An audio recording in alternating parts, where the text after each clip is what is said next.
This week, we're going to be taking a look at a brand new trailer from Creative Assembly about Total War Warhammer 3.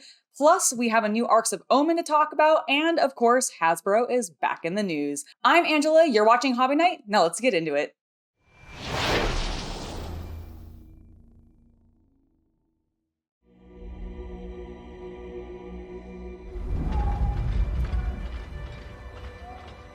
Storm clouds gather. Our borders are beset by evil, both mundane and immortal. How long can we withstand this onslaught? We must form an alliance. We either die alone or survive together. I concur. This threat is beyond any of us. With the Azur's guidance... This is just another Elgates game. I see many leaders here, but you even speak for your people? High King, this is not the time for short-sightedness. Short? There'll be no alliance with elves while I'm High King. Only a reckoning!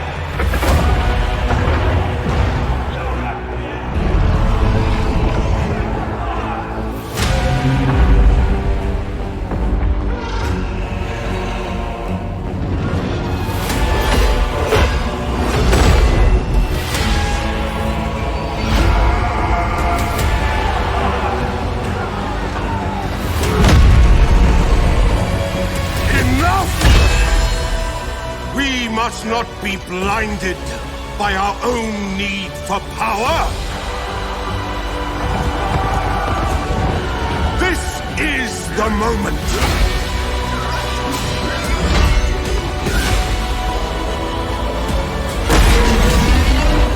Your choices will decide the fate of this world. And all that inhabit it. Make the right one!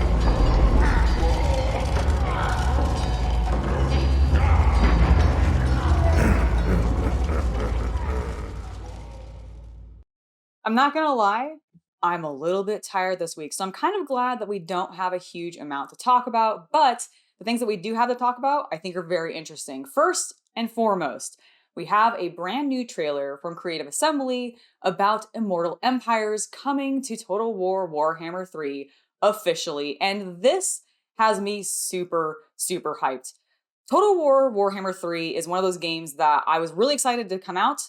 I tried it when it first came out, liked it, but didn't love it, and have slowly been waiting for them to add more and more features on, and Immortal Empires being out in full is really what I have been waiting for. So to see that we're actually getting the trailer, it's coming out, it's available now for those of you that already own Total War Warhammer 3 to go and play, makes me extremely excited. Now, for those of you that don't know what the Immortal Empires campaign is, this is the campaign where they basically take all the campaigns from the other games, the races, and the maps, and basically combine into one giant map in one big sandbox campaign. And it's what most players, I think, ultimately end up playing on if they're not doing competitive like versus like 1v1 or group, actual battles. But I think most people, if they're playing the game, they're playing as Immortal Empires. And to see this new trailer has just gotten me so hyped. Like, I want to talk a little bit about this trailer because I just think Creative Assembly constantly does the old world so well, and it makes me really happy to see, because I feel like Games Workshop themselves,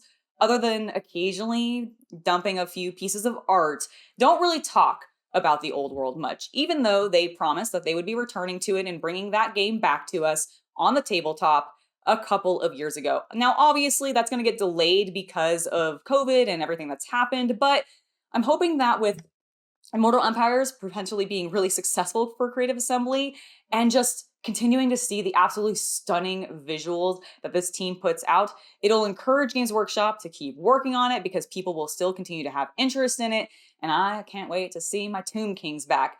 Also, I just want to call out that at the very end of this trailer, we got the best surprise. We're finally getting the Chaos Dwarves to see them actually come into the game officially after so many games of being not playable and excluded from the game. It's so good to have them in there. So I'm very hyped about this. Let me know what your thoughts are on it down below.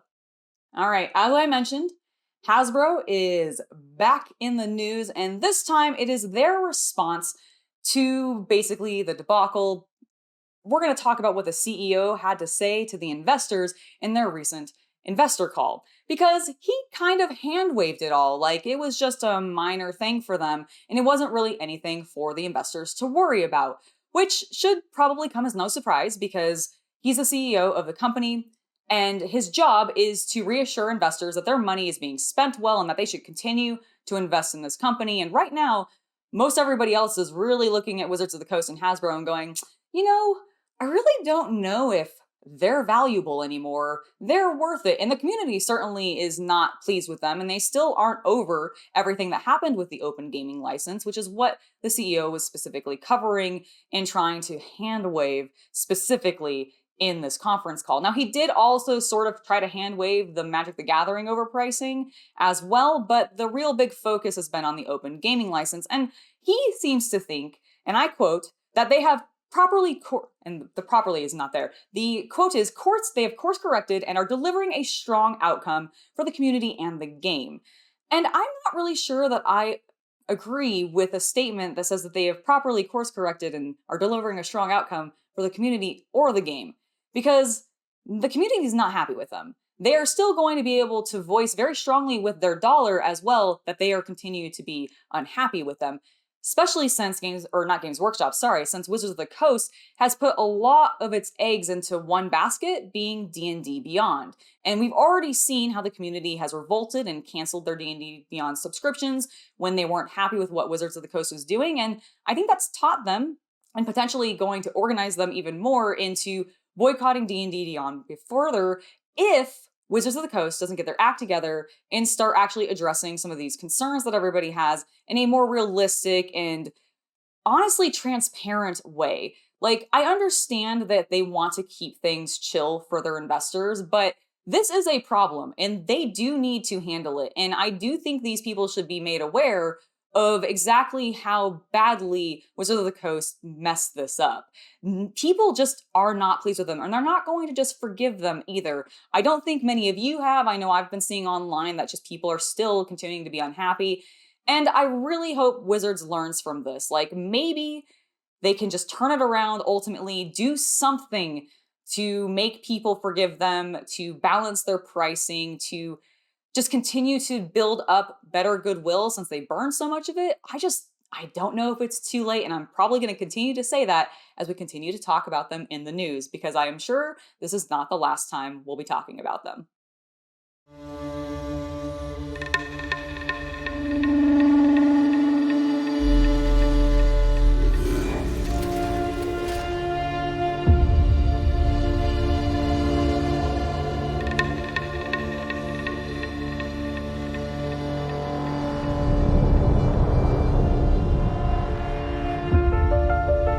The tree of life. But hope blooms in the garden of lost souls and burning stars.